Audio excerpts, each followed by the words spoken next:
Mummy, कितने सारे cockroach.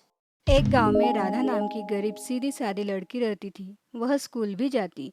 एक दिन वह अपने पिता से बोली, पापा, मुझे एक नई स्कूल बैग चाहिए। अभी तो तुम्हें एक नया बैग दिलाया था। मैं तुम्हें बैग नहीं दिला सकता। इतने पैसे नहीं है मेरे पास। तुम घर की हालत जानते ही हो। कोई बात नहीं पापा, मैं पुराने बैग से ही काम चला लूंगी। राधा को अपने घर के परिस्थिति के बारे में पता था, इसलिए वह उदास होकर बाहर निकल गई और मन ही मन सोचने लगी। मैं अभी नई बैग कैसे लूं? मेरी पुराने बैग तो बहुत फट चुकी है। इसका अभी मैं क्या करूं? यह सोचते सोचते वह इतनी दूर निकल जाती है कि वह जंगल में पहुंच जाती है और घबराकर रोने लगती है। राधा को घबराते देख वहां पर जंगल की परी आती है।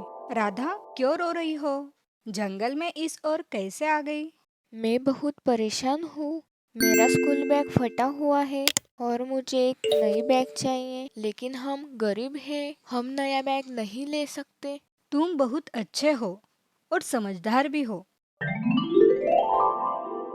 यह लो, यह बैग तुम्हारे लिए। वह बैग देखकर खुश हो जाती है और खुश होकर अपने घर जाती है।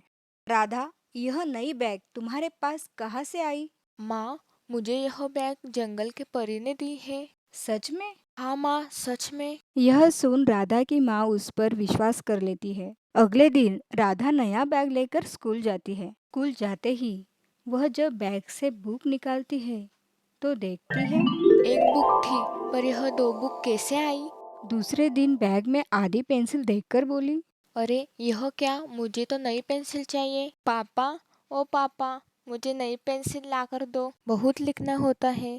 लिखते लिखते वह बहुत छोटी हो गई। मुझे माफ़ कर दो बेटा।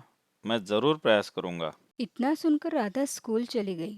स्कूल जाते ही जैसे ही उसने पेंसिल निकालने के लिए बैग में हाथ डाला तो उसे अचानक और एक दूसरी बड़ी पेंसिल हाथ लगी और वह सोचने लगी।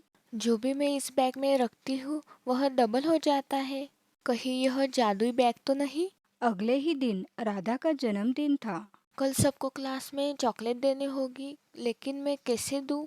सुबह उठते ही उसके पिताजी और माँ ने उसे जन्मदिन की बधाई दी। जन्मदिन की बधाई हो बेटा। यह लो। हम ज़्यादा कुछ तो दे नहीं सकते, लेकिन यह चॉकलेट लो। चॉकलेट लेकर राधा ने उसे बैग में रखते समय कहा, आज तो क्लास में चॉकलेट देनी होगी, पर एक चॉकलेट कैसे दूँ? शेयर कर दूंगी। क्लास में टीचर आने के बाद टीचर ने और बच्चों ने उसे जन्मदिन की बधाई दी। सॉरी टीचर, मेरे पास तो एक ही चॉकलेट है। कोई बात नहीं, मैं उसे ही शेयर करती हूँ। और यह बोलने के बाद जैसे ही चॉकलेट निकालने के लिए राधा ने बैग में हाथ डाला तो उसे कई सारी चॉकलेट हाथ में लगी और राधा ने खुशी खुशी सारे क्लास को चॉकलेट बांटी। इस बात का नेहा को आश्चर्य हुआ। अभी तो इसके पास एक ही चॉकलेट थी और इतनी चॉकलेट इस बैग में आई कहाँ से? नेहा ने खिड़की से झांक कर देखा तो राधा ने उसके बैग में माँ के कंगन रखे और थोड़ी ही देर में बहुत सारे नए कंगन निकाले। यह सब देख नेहा को यकीन हुआ। यह बैग मामूली नहीं, यह तो जादुई बैग है। इसमें जो भी रखो वह बढ़ जाता है। और नेहा वह जादुई बैग चुपके से अपने घर ले गई। क्या रखूं इस बैग में? क्यों ना मैं इस जादुई बैग में बचा हुआ केक रखूं?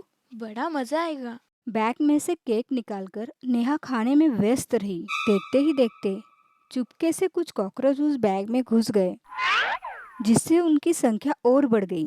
मम्मी, कितने सारे कॉकरोच। कोई बचाओ। यह सुनकर राधा समझ गई और वहां जाकर उन कॉकरोचों को भगाया। मुझे माफ कर दो राधा, मैंने तुम्हारा बैग चुपके से लाया था। कोई बात नहीं नेहा, लेकिन इस बात का किसी को पता न चले। और ऐसे ही राधा और नेहा ने उस जादुई बैग की सहायता से लोगों की मदद करते रहे।